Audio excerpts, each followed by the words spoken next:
It was neon, noise, and non-stop excitement. The lights of Las Vegas shimmered like liquid gold, spilling across the desert skyline. For Gregory, Joan, Mark, and Mina, collectively known as the Quad Squad, this was no ordinary vacation, it was the ultimate reunion. For lifelong friends, for wild personalities, and one destination famous for turning ordinary nights into unforgettable stories. They hadn't seen each other in person since college, but one group chat message changed everything. Vegas 2025. Let's do it right, Gregory had typed, followed by a wink emoji. Joan, the spontaneous spirit of the group, replied instantly, I'm already packing my sparkles. Mark, the planner, dropped a whole spreadsheet within minutes, flight times, room options, and a list of the top 10 buffets. Mina, the quiet but surprisingly mischievous one, simply sent a single line, what happens in Vegas ends up on Instagram. And just like that, the plan was set. Arrival in Sin City. The Quad Squad landed on a warm April evening. As soon as they stepped off the plane,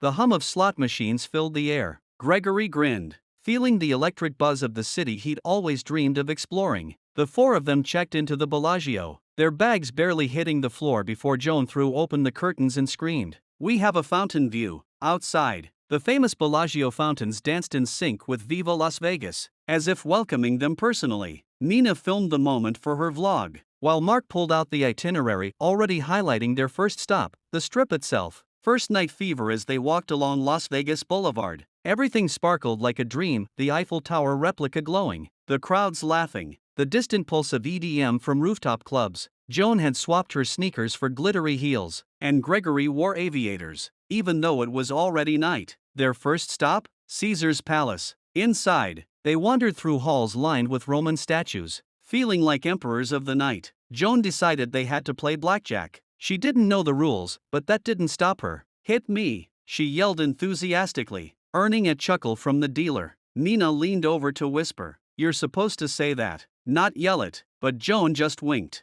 Vegas doesn't whisper, honey. After a few lucky hands and one dramatic loss, they moved on laughing until their sides hurt. The high roller ride next on Mark's itinerary, the high roller observation wheel. The view from the top was pure magic, glittering lights stretching to infinity. Mina, filming again, caught Joan doing a little dance as Gregory raised a glass of champagne. To the best of friends, he toasted, and to never growing boring. Mina smiled softly, we've changed a lot, but somehow, we still fit. That line hung in the air, poetic, true, and just a bit emotional. Vegas wasn't only about gambling or shows, it was about remembering who they were before life got serious. Day 2, desert, daring, and drama. Mark woke them all at 8 a.m., declaring, Adventure Day. Groans echoed around the suite. Joan buried her face in a pillow. Vegas isn't made for mornings, Mark. But soon, they were on a jeep headed to the Red Rock Canyon. The desert heat shimmered, and the red cliffs framed the horizon like a painting. Mina and Gregory hiked ahead, while Joan and Mark fell behind, arguing, mostly playfully, about who was worse at directions. At one overlook, they all stood together, wind in their hair, city lights a faint glimmer behind them.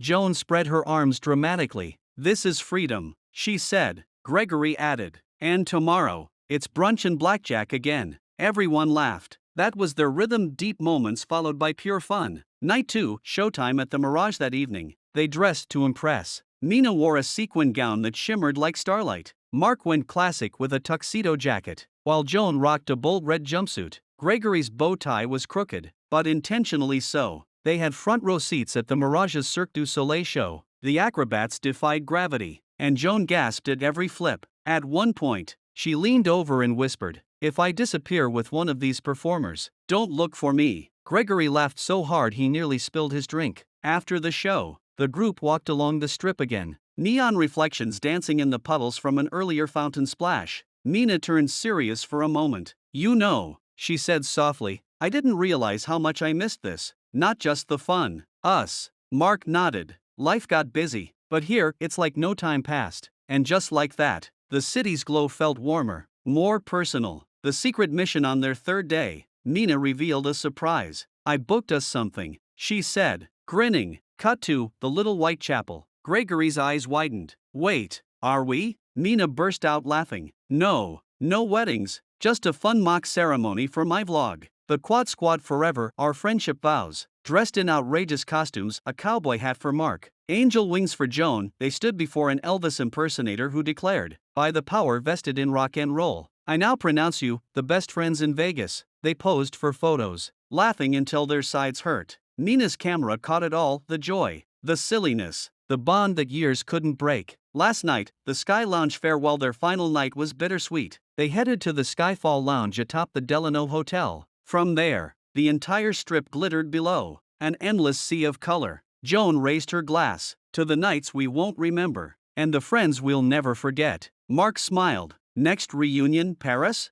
Gregory laughed. Only if we can still see Vegas from there. Mina filmed the final toast, her voice soft in the background. 4 souls, 1 city, endless memories. The Quad Squad, forever unstoppable. They clinked glasses, and the camera caught that perfect moment, the reflection of fireworks from the Bellagio lighting their faces. As the night deepened, the laughter faded into comfort. They didn't need words anymore. Vegas had given them more than thrills, it reminded them of who they were. Together. The morning after the strip was quieter in the daylight. Suitcases lined the hotel room, and the once loud group now moved in sleepy silence. Gregory scribbled a note on hotel stationery and left it on the table. Same time next year? Mina smiled when she saw it. Oh, definitely. As they checked out, Joan glanced back at the Bellagio fountains. The jets of water shot high, catching the morning sun. It felt like a promise that magic could always be found again, if they chased it together. The Quad Squad left Las Vegas, but Las Vegas would never leave them.